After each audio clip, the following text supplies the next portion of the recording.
سلام ቤተሰብ ቃርፋ ሚዲያ ንጀነራል ጎሽ ገብሩ ሐዊሱ ሰለስተ ላዕለውት መራሕቲ ናብ አዲስ አበባ መኻዶም ተረጋጊጹ። ዶክተር ቴድሮስ አድሓኖም ሽልማት ኖቤል ሲኔማ ሰላምን ፎርም ዓለም ተሸሊሞም ሰራዊት ይወጻሉ ዝብል ወረ ሓሰት ምዃኑ ተገሊጹ።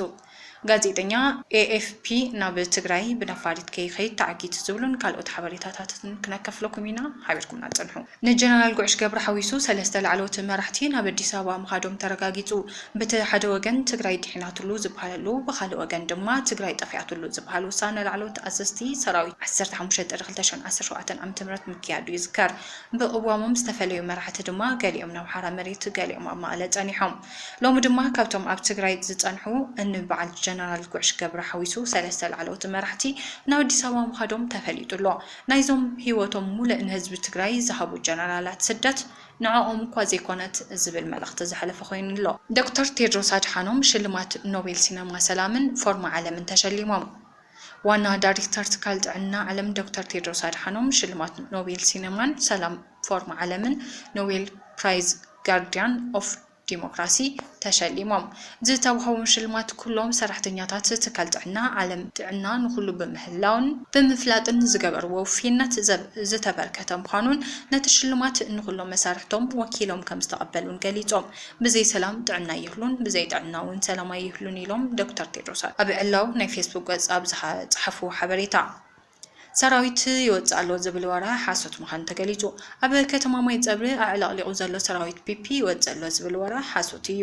እቲ ሰራዊት ናብ ከባቢ ቢያ ማይ ሊሓም ቢራኦን ዓዲ ኣርቃይን ማእኸሉ ስለ ዝኾነ እዩ ናብ ዝኣቱን ዝወፅን ዘሎ ብሓፈሻ ንውግእ ማዕራረን ይኸብብን ኣሎ። ስለዚ ድፋዕ ይሰርሕ እምበር ኣይወፅን ዘሎ። ናብ ከባቢታት ዲማ ጸለምትን ፌሩሃን ብኣብዝሓ ሰራዊት እቱ ይርከብ። ትማል 11 ለካቲት ጥራሕ 15 ተሳሕብቲ ሰራዊቱን ጋዕገልጦም ጽዒኑ ናብ ማይ ጸብርን ዲማን ኣትሎ። ስለዚ ሰራዊት ፒፒ በብሸነኻቱ ንትግራይ እናኸበባ እዩ ዘሎ። ኣብ ወረዳታት ጸለምቲ ላዕላይ ጸለምትን ከተማ ማይ ጸብርን ሙሉእ ሰራዊት ፒፒ ዕጡቓት ኣምሓራን ሰፊሮም ህዝቢ የባሳብሱ መልእ ምሕደራ ብዓዲ ኣምሓራ ኮይኑሎ። እቲ ህዝቢ ብቋንቋ ከይዛረብን ከየገልግልን ተገይሩ ይንገላታዕን ግፍዕታትን ይበጽሐሎ። ጋዜጠኛ AFP ናብ ትግራይ ብነፋሪት ከይኸይድ ተዓጊቱ። ሓደ ጋዜጠኛ AFP ሎሚ ሐሙስ ካብ ቦሌ ኤርፖርት ናብ ትግራይ ክትበረር ናብ ዝተዳለወት ነፋሪት ከይዲ ተኸልኪሉ። እቲ ጋዜጠኛ ብምኽንያት ተኻሪሩ ዘሎ ርክብ ትግራይን ኢትዮጵያን ሓበሬታ ንህዝቢ ከይባጻሕ ፍርሒ ዘእተዎ ስርዓት ብልጽግና ከም ዘኣገዶ ተረጋጊጹ። ኣብ አዲስ አበባ ዝመደበሩ ተፈላጥነት ዘለዎ ሪፖርተር AFP ካብ ሚኒስተር ጉዳያት ወጻኢ ኢትዮጵያ ፍቃድ ክወሃቦ ኣይከኣለን። በዚ ምኽንያት እዚ ድማ ናብ ከተማ ሽረ ክገብሮ ዝሓሰበ ጉዕዞ ተሰንኺሉ። ዓለም ለኸ ሰብ ሞያ ሚድያ ናብ ትግራይ ከይኣቱ ምኽልካል ከም ሓደ ኣካል ዕፅዋን ክባንዩ ክረአ ዘለዎ።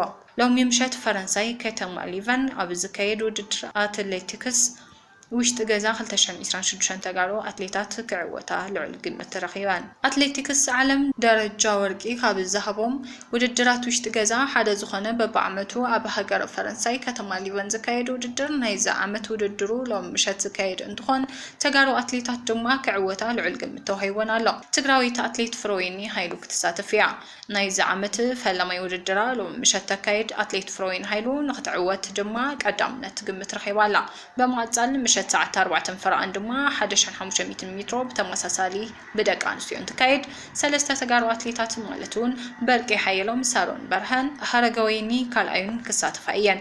ኣብ ዓመት 2026 ሰለስተ ውድድር ውሽጢ ገዛ 1500 ኣካይዳ ኣብቶም ክልተ ተዓዊታ ሓደ ግዜ ካልእቲ ዝወፀት ኣትሌት ብርቂ ሓየሎም ንዓወት ተገሚታላ። ኣትሌት ሳሮን በርሃ ዓርሳ ሒዛቶ ዘላ ክብረ ወሰን ጁኒየር ደቂ ኣንስትዮ 1500 ንምሕያሽ ዓወት ንምዝጋብ ብርቱዕ ንሕንሕ ክተካይድ ተፅቢት ይግበረላ።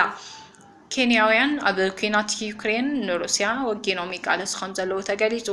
ኣብዚ እዋን እዚ ኣብ ዩክሬን ኣብ ዝካየድ ዘሎ ኩናት ልዕሊ 1000 ኬንያውያን ንሩስያ ወጊኖም ይቃለሱ ከም ዘለዉ ትካል ሰልያ ኬንያ ንባይቶ እታ ሃገር ዝሓበረ ኮይኑ እዚ ድማ ብዛዕባ ምልመላ ወጻእተኛታት ሃገራዊ ድሕነትን ሓድሽ ክፍታታት ኣበጊሱ ከም ዘሎ ኣገልግሎት ዜና እንዳሉ ይሕበር።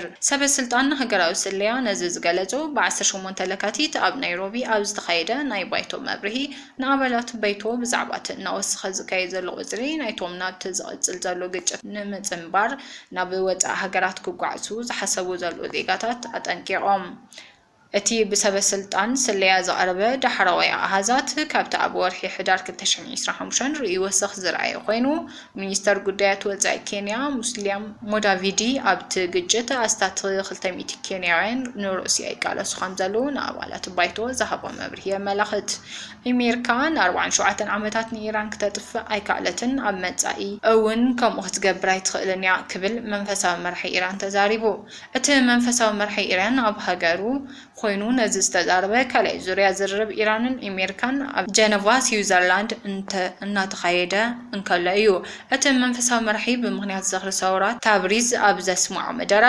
ኣሜሪካ ነፈርቲ ዘሽከማ ዓርሞሾሽ መራኸብ ኩናት ናብ ኢራን ከም ዘጸግዐት ይፍለጥ እንተኾነ ግን በዚ ፍርሒ ከም ዘይተሰምዖ ገሊጹ ንሱ ወሲኹ ብርግጽ ነፈርቲ ዝሽከማ ዓርሞሾሽ መራኸብ ኩናት ሓደገኛታት እየን ይኹን እምበር ነዘን መራኸብ ካብ ውሽጢ ባሕሪ ተተኪሱ ክፍንጅረን ዝኽእል ሓደገኛ ኣጽዋር ኣሎ ኢሉ ኣሜሪካን ዝሓለፉ 47 ዓመታት ንኢራን ክተጥፍእ ፈቲና ከም ዘይከኣለት ዘመላኽት ኮሚኒ ኣብ መጻኢ ከምኡ ክትገብር ከም ዘይትኽእል ገሊጹ ኣሜሪካ ናብ ማዕድሚ ዝቐረበት ኢራን ወናኒት ኒውክለራዊ ሓይልን ከይትኸውን ንምግባር ምዃኑ ተገሊጹ ምህላው ጠቂሱ ወሲኹ ድማ ንሰላም ናብ ማዕድሚ ይጥን እንኸድካ ከተብቅዕ ኣቐዲምካ ንውፅኢት ናይ ተደረድር ምግማት ጌጋን ዝሕፍርን እዩ ኢሉ ኣብ ጀነቫ ዝርርብ ኢራንን ኣሜሪካን ኣብ ዝጀመረሉ እዋን ኢራን ኣብ መጻወ ሆርሙዝ ወታደራዊ ልምዳ ቀፂላላ